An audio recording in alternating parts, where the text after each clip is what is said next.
Here we go. On the road. 187.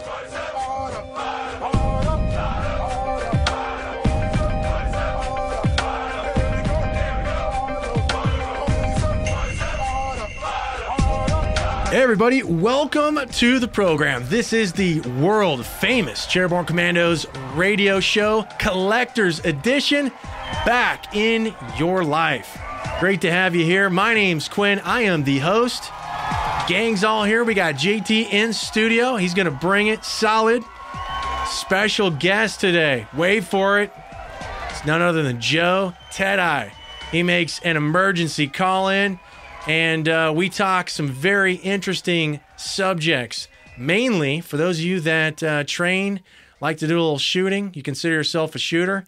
He's got some really cool stuff there as far as the process, the Ooda Loop. Fantastic interview. That's coming up towards the end of the show. You don't want to miss it. Calling Joe Teti. Should crank call him. We could, but I think he knows the number by now. Called him a couple times. He's probably got it locked somewhere. Hello. Hey, Joe, it's Chairborne Commandos. Hey, what's going on, man? You got good copy on your end? Yeah, just it's storming pretty good here, but I think we'll be okay for 5-10 minutes. Hey, no Every problem. time. No problem. Cool. What's going on, Joe? Hey, man, how you guys been? Good, man. Sounds like you've been pretty busy yourself the few times I've been talking with you. So really thank you for coming on the show again, brother. Oh, you're welcome. Yeah, just, a lot going on, getting closer to October for season 4 duel. But I've been doing a lot of the speaking engagements and training, and I've been going to a few schools as well. So, yeah, I've been real busy, man. It's been good. When you say schools, what type of schools are you going to? I went to a lead climbers course in Boone, which is about 2 hours from my house. And then I went to a swiftwater rescue course at the U.S. National Whitewater Center in Charlotte. That was pretty interesting. I don't know if you ever heard of the place, but that's where the Olympic athletes for the whitewater rafting event goes. That they train there. It's pretty cool, man. They spent, I think, $26 million on this facility. And they've got everything from Class 1 rapids all the way to Class 4. And the course I went through basically taught you how to rescue people out of the water. You had to swim in it and rescue guys, and it was a lot of fun. It was a blast. Is this in preparation for the series? You got some stuff that you got to do, or? Yeah, it is. A couple of the episodes that we did, we were near water and some pretty swift running water. And I just thought it would be a good idea for me to get some advanced training on how to rescue someone if they went in, some pretty bad rapids, because there's a very specific way that you would rescue someone without, risking somebody else. So, so I did that. And also, I'm sure we'll be doing some climbing. I did some climbing last season. And so, these are all perishable skills too, guys. You have to understand. Like anything, whether it's shooting or climbing or whatever it is, if you don't use it, you lose it. And, I don't get a chance to do a lot of climbing. I love it. But so I went to a lead climbers course in Boone with some real top end guys. And we spent a few days up there climbing and, just getting myself ready, So did you watch any football this weekend? Man, I don't watch professional sports. Gotcha. I'm one of those guys. I just don't watch sports. Just not my thing. Nice. Sorry, I just had to ask. Yeah, the only thing that I know, because I saw it on the news, and I've met Tim Tebow. I did actually a speaking engagement with him a few months ago at the Vilo Arena. Excuse me. And I know that he's kind of having a hard time right now finding a job, but he's a super good guy. I'm sure whatever he decides to do, he'll be successful at it. Yeah, there's no doubt about that. Well, look, I know your time's limited, and you came on to talk a little OODA loop. Do we have enough time to at least scratch the surface on that? Yeah, dude. By all means. I think it's a really really important aspect of training that a lot of people just really gloss over. And I, for one, don't. I think it's a gold nugget in anyone's tactical toolbox. Yeah, absolutely, man. Let's talk about it. You guys have heard about it before, I assume. Yes, but let's quickly, if you can, give us a quick overview for those listeners who have not or are not familiar with that, if you don't mind. Sure. Yeah, the Ooda Loop. A little history on it. It was actually coined the Ooda Loop, OODA, Observe, Orient, Decide, and Act, in the 1950s by a gentleman, Colonel Boyd, who was a fighter pilot. And actually, he was also a commander, I believe, of a fighter group, of an F-86 fighter group during the latter part of the Korean War. And what his belief was that even though the F-86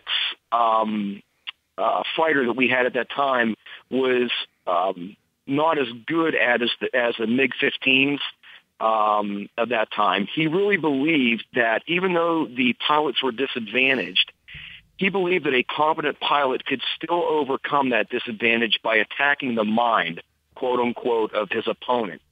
And his observations basically led to a greater understanding of human reaction time, and then coining it the Ooda Loop. And quite frankly, this guy, from what I read about him, his pilots had a 10-to-1 kill ratio over the superior MiG-15. So what he came up with actually worked. So what it boils down to is, human reaction time is defined as the time between the onset of a stimulus, whatever that may be, and the onset of a response to that stimulus. And so going through the Ooda Loop, observe, orient, decide, and act, you basically observe something happening. So let's just say you're driving down the road, and you see the car in front of you hit their brakes and the bright lights come on. You are now observing a stimulus. You're then going to orient to it. You're going to look at it, and you're basically going to say, this guy is hitting his brakes. I need to do something. That is where the decision part, observe, orient, decide, hey, I need to hit the brakes, and then act, and then you hit the brakes. You do it every day. You do it, I do it, people do it hundreds and hundreds of times a day. You just don't even know you're doing it because it's just a natural function of the human psyche. And a lot of people will say, well, how fast is the Ooda Loop? That's a big question that I always get when I'm training guys on shooting. And that depends on numerous factors.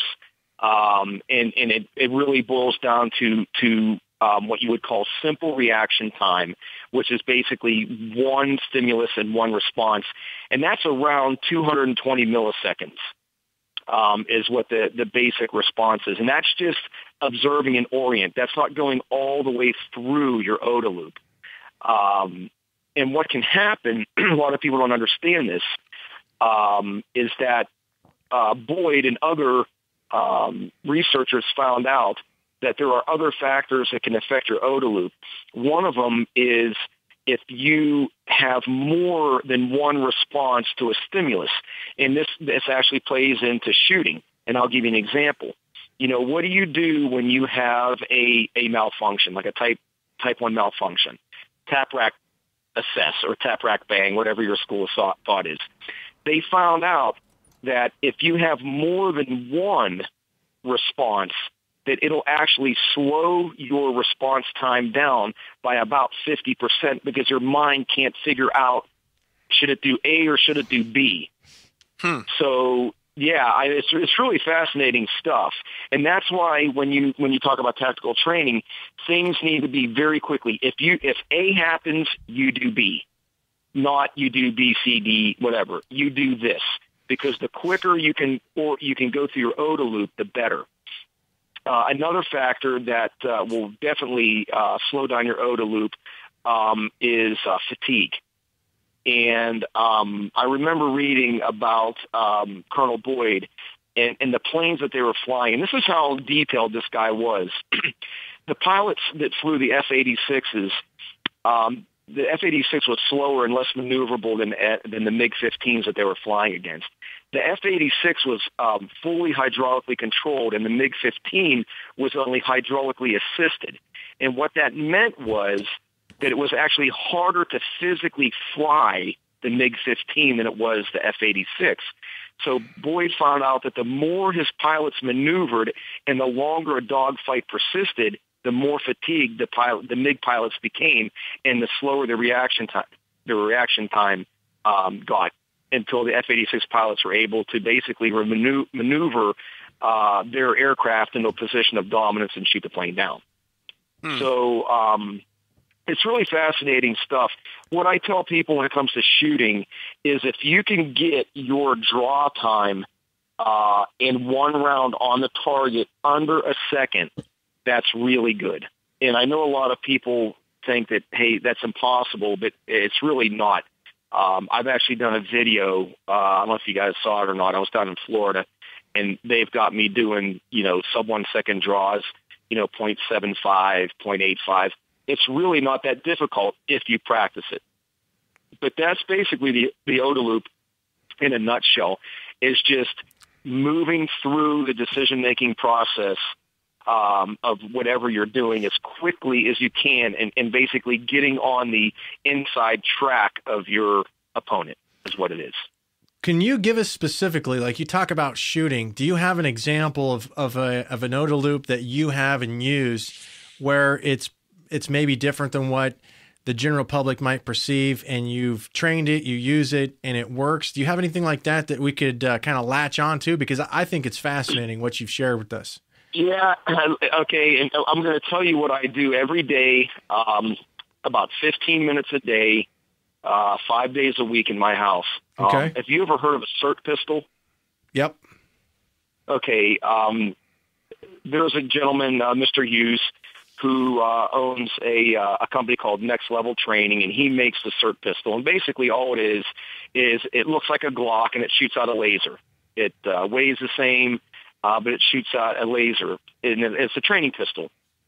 So what I do is I will stand behind my couch, and I will stand in front of my TV, and I'll have my pistol holstered.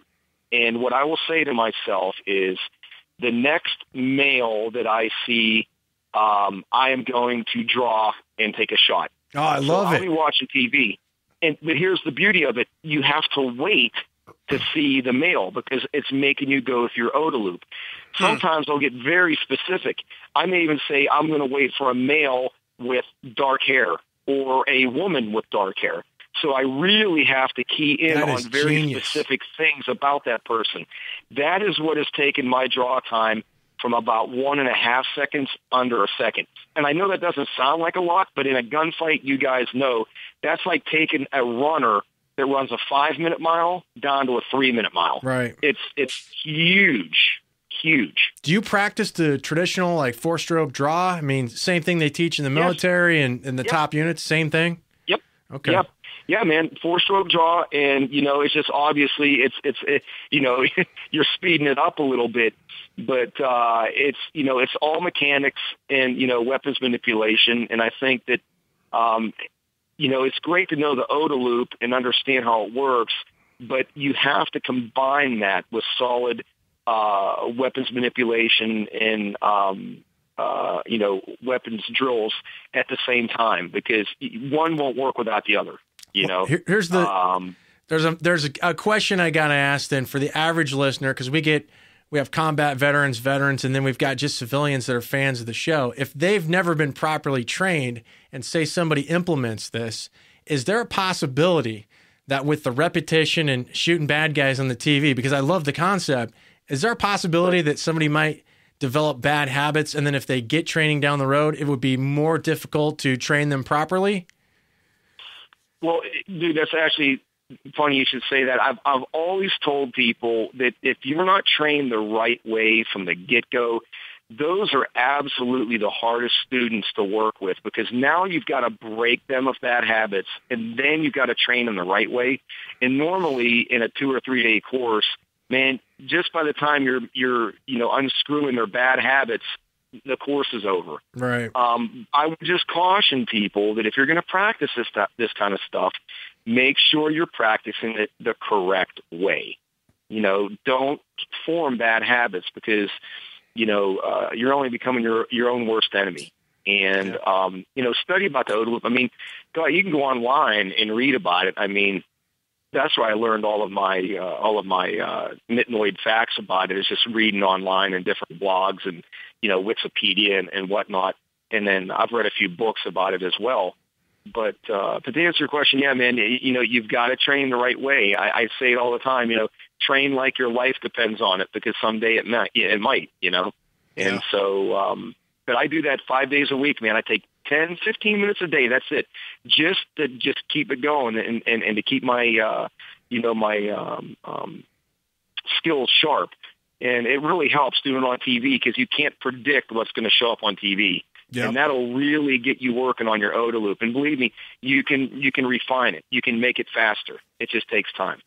I love it. Well, look, it's been about 15 minutes. I respect your time. I don't want to keep you any longer. Plus, if there's a storm, who knows? You might have to grab the go bag and get out of Dodge. So, I tell you, man, it's been raining here literally like 45 days. Every day it's been raining. So I blame JT for that. He is an omen for inclement weather. This guy, wherever you go, a rain cloud is close by. I tell you.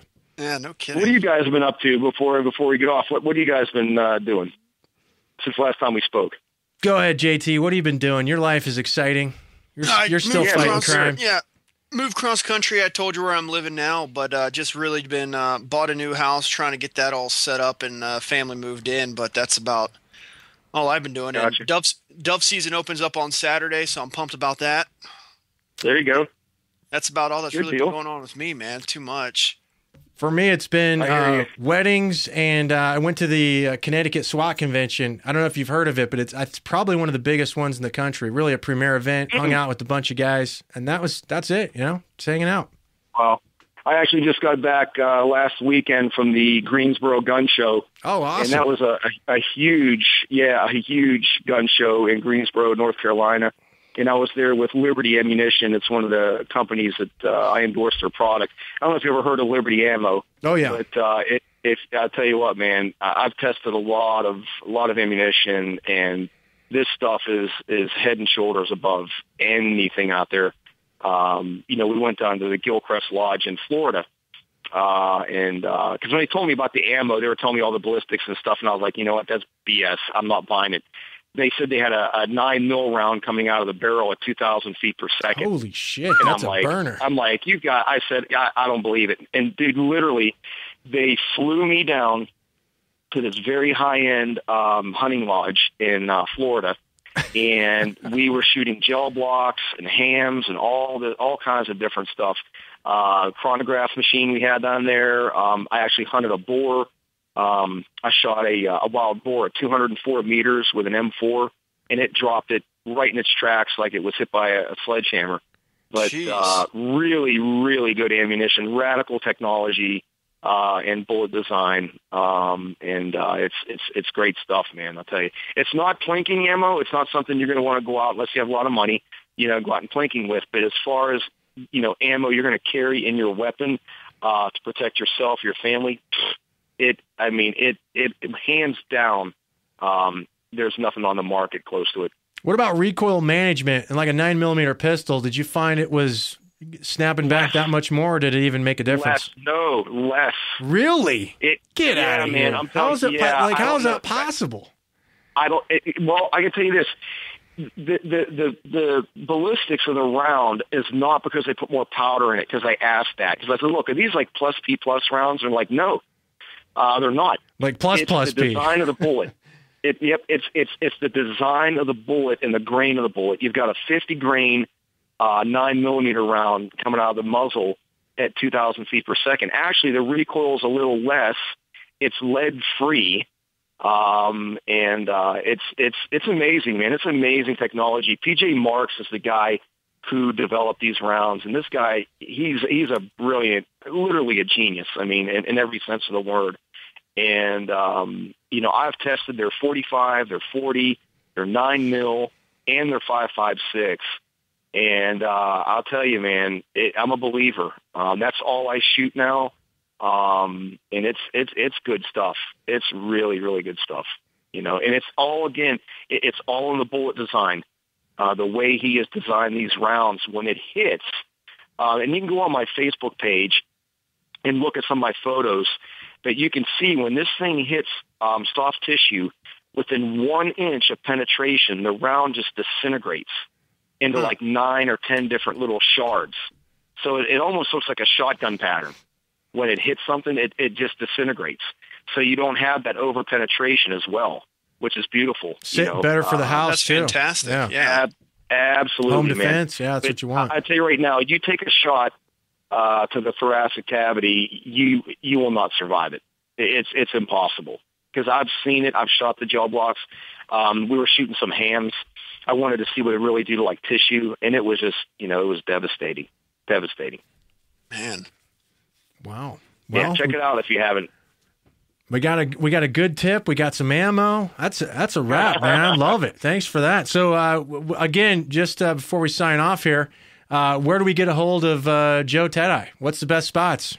Might as well plug the websites and stuff.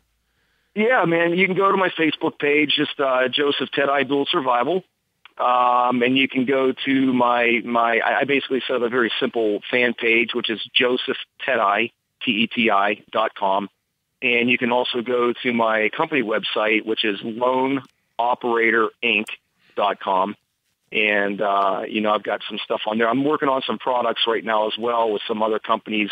Can't really talk about it until we get them done, but I've got some really cool stuff coming out that I've been working on, and we should be seeing that probably in the next 2 or 3 weeks.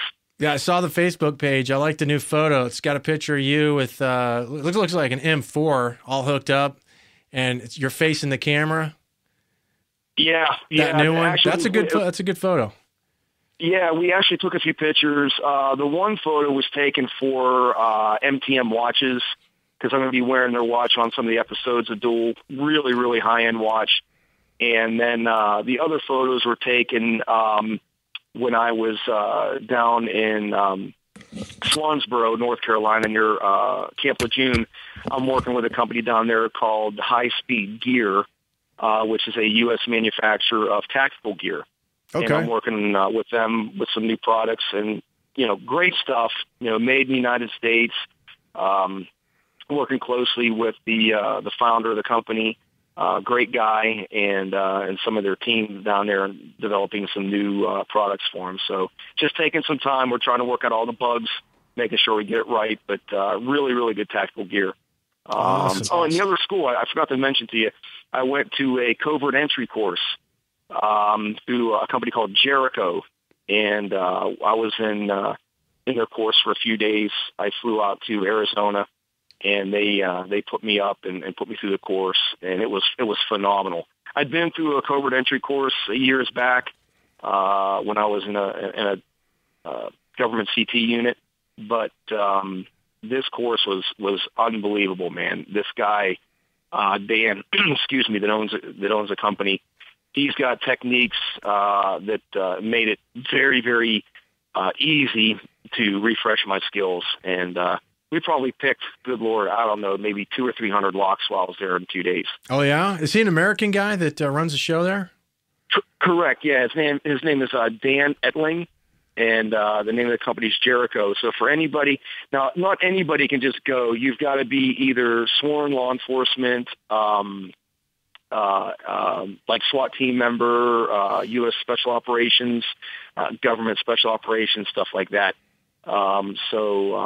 He afforded me to go to it, and I still have a security clearance as well. So it was great, man. It was a lot of fun, and learned some new stuff as well. It's always trying to put new tools in my toolbox, man. That's one thing I keep telling people. Oh, you must be an expert at this, an expert. No, far from it. I don't like the term expert. They're all dead. That's what I hear. Yep, I'm a perpetual student, brother. I am constantly learning, reading, doing. It's a zero-sum game. You're never good enough, and at least that's my philosophy. And don't forget to add to that shooting bad guys on TV, which I am now a fan of, by the way. You got it. Joe, it's a pleasure. I really respect your time, and don't be a stranger. Come back anytime. We'll definitely set you up, and we'll talk more shop, talk about the show, whatever you like. It sounds great, man. Thanks so much. All right, take care. All right, brother. See you. Later on. What's not to like about Joe Teti? He's a cool dude, man. When I talked to him earlier on in the week, and he was telling me some of what he was doing, I'm like, bro, you get paid to do this? He's like, I know, man. I know.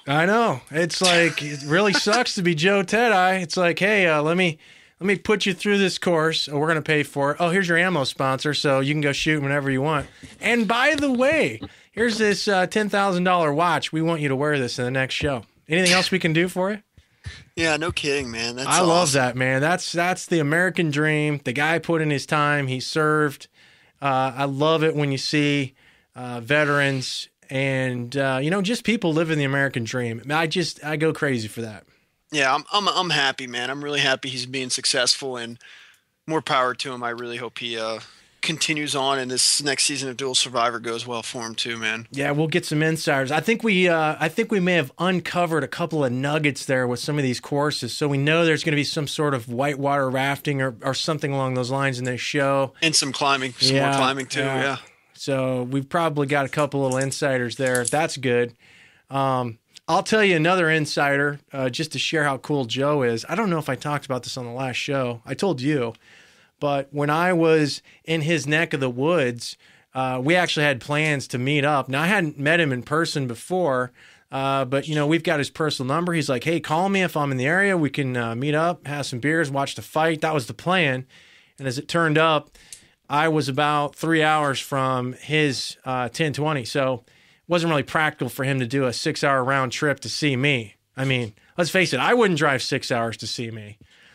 So me either. That's not good time management there. So I told him, I said, look, too far for you to drive, but I'll take a rain check on it. So that's Joe Teti, one cool, badass dude. And if you watch him shoot on YouTube, I kind of relate this to my my background and being a baseball player.